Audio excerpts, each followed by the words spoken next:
এখন আমরা জুমলার ব্যাকএন্ড থেকে জুমলার টেমপ্লেটকে পরিবর্তন করার সিস্টেমটি দেখব।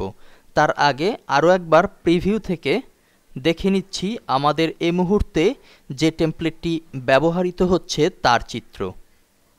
আমরা দেখতে পাচ্ছি সাদামাটা একটি টেমপ্লেট জুমলা শিরোনামে এই মুহূর্তে প্রিভিউ হচ্ছে।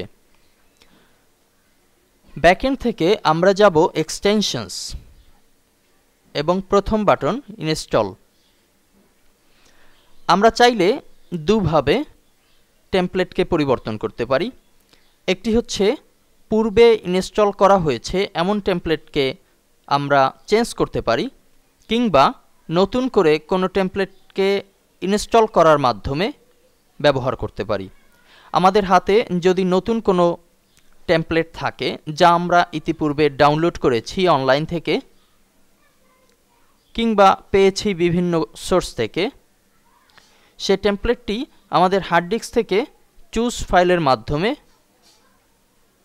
ধরিয়ে দিতে হবে। অবশ্যই সেটি জিপ ফাইল আকারে থাকবে।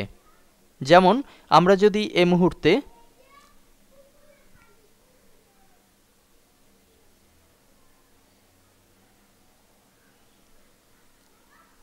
আমাদের এফ ড্রাইভে অবস্থানকৃত জুমলা ডকুমেন্টের মধ্য থেকে একটি টেমপ্লেট যদি চয়েস করি,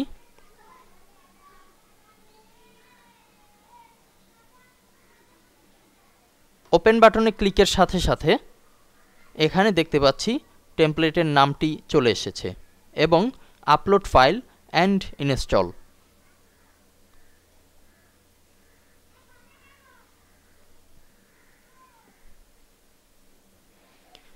আমাদের টেমপ্লেটটি ইনস্টল হয়েছে অলরেডি।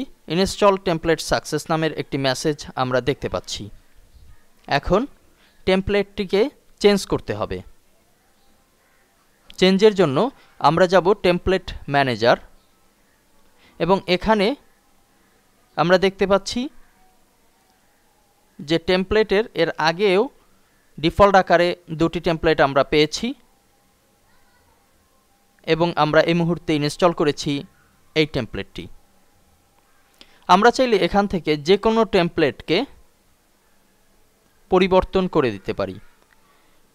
আমরা যে টেমপ্লেটটি এইমাত্র ইনস্টল করেছি সেটি আমরা সার্ভারে পুরোপুরি দেখে নেব। বর্তমানে আমরা অন্য একটি টেমপ্লেটকে, বিজ নামের এই টেমপ্লেটকে ডিফল্ট আকারে দিয়ে দিচ্ছি। এখানে ক্লিক করে ডিফল্ট বাটনে ক্লিকের সাথে সাথে টেমপ্লেটটি চেঞ্জ হবে। এজন্য আমরা আমাদের প্রিভিউতে গিয়ে রিলোড প্রেস করব। আমরা দেখতে পাচ্ছি মুহূর্তের ভেতর পরিবর্তন হয়েছে আমাদের টেমপ্লেটের ইন্টারফেস।